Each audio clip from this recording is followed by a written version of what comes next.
It's April and we're into a new season, and a lot of athletes are emailing us complaining about the early season blues. When I sit down and look at footage that they send me, in a lot of the cases for rec players and for seniors, the rotation of the hips is not leading the swing. That's the #1 problem I see. And I can empathize as I come back from major back surgery in December.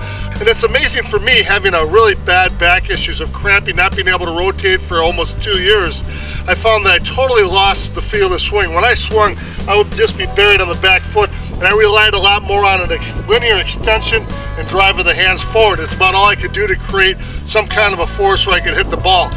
If you're swinging linear like that and not using your hips to really lead your swing, you're very limited to what you can do. And for a lot of you athletes out there that haven't played much over the winter time, the spring is always a tough time because we forget the hips and we start working on the snap and other things that don't bring the good swing.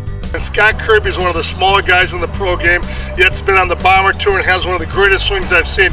And he always says that the hips snap the wrist. The more I get my hips back into the swing, the more the snap and the drive of the ball and hitting the middle of the bottom of the ball comes naturally. So we're going to go over relearning this hip rotation today, and it's going to be a really key element in your success. Main driving force on every great swing you see is that rotational force of the hips. You're linear into your stride, you have a great rotation of the hips around in an arc, and you get a little bit of extension, and then you get a rotation snap around your hips, the double pendulum, and that's going to really help you get back to the point you want to be at.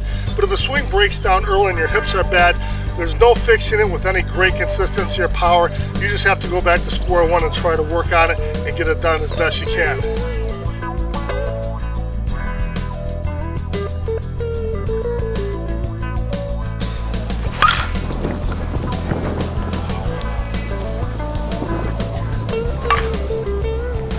One of the oldest and simplest drills we have, but it's great for drilling in a mirror, for drilling on deck, is a bat on the hip drill. Simply a double overhand grip. We pull the bat tight to our hips. It takes our arms out of the equation, and we just work on our stride, our tempo, the explosion of our hip rotation, and the body angle. Since we want to drive the ball up as a line drive to the outfield, we want to have a little body angle back, because we actually want to drive the ball into the outfield as a line drive or home run. And when we land here, we don't want to find ourselves lunging past that brace leg. We just want to get this out as a nice brace leg. We want to get a weight shift into it, and we want to rotate against it to throw our hips open, just like throwing a softball. It's a very similar motion. So again, you get yourself set, push the back knee in, get the weight on the inside of the back foot, start out with a slightly open stance, and just a little bit of a wind as you push ahead, boom. Get a good weight transfer, and you throw your hips open against that front brace leg. That's a brace. We'll rotate against it. And the back foot should drag up, boom, because we're taking that stride forward, and the weight's coming off the back foot, and it's going to follow the hip as it rotates around. We want to make that rotation as tight as possible and keep the shoulders and the hips turning together. Every great pro swing you see, the rotation of the shoulders and the hips are in sync, done at the same time, and it's a very tight rotation. So again, boom. Want to be looking into the outfield, we're going to drive the ball into the gap, boom. That's a great drill to get the hip rotation back into it. And again, there's no big push open of the hips off that back foot. Rather, it's a push forward into the weight transfer. When our front foot catches, we just throw our hips open, boom. And you'll feel that torque of the hips working against one another. A great drill to get that feeling. In my opinion, for rec players, the boom is done at 90% effort, trying to be quick, not a muscled up tight swing, but quick. We want speed and explosion on that rotation. But the ba is hardly any effort at all. You don't hardly think about it, you just kind of like wait, boom, and explode all the way around. I've always liked the pipe drill because it gives you more resistance, more training on the hips. So one thing we can do is we can do the bat on the hip drill with the pipe, because it gives you more resistance because there's another 4 feet out on the end. Boom!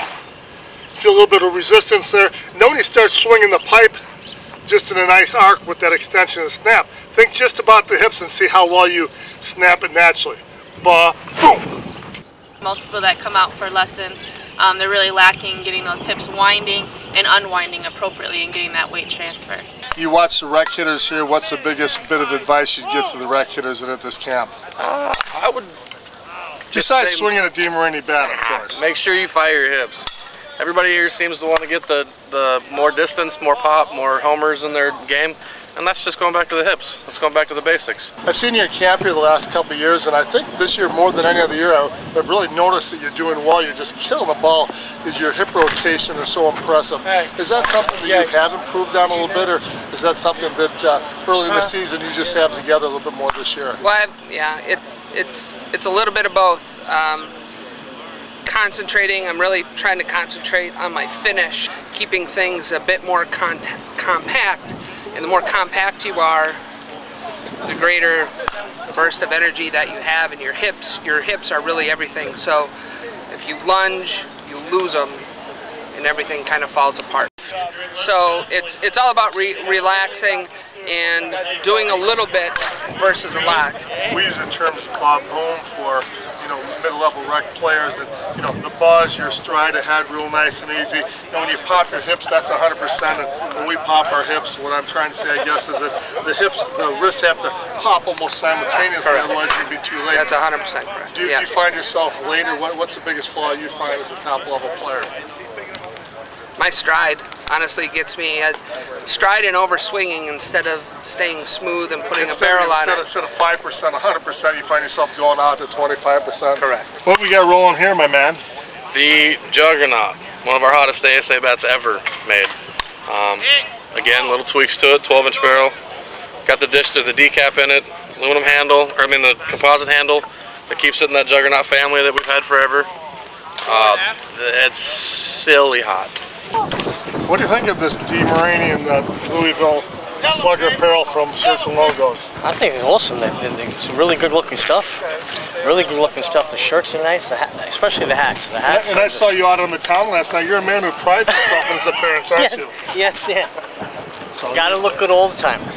So you're probably going to drop a $300 bill here at the booth today for clothing apparel. Most likely. What's up, softball world? Evil One coming at you. Hey, I wanted to do a little quick demonstrations today about the two Evil BP balls.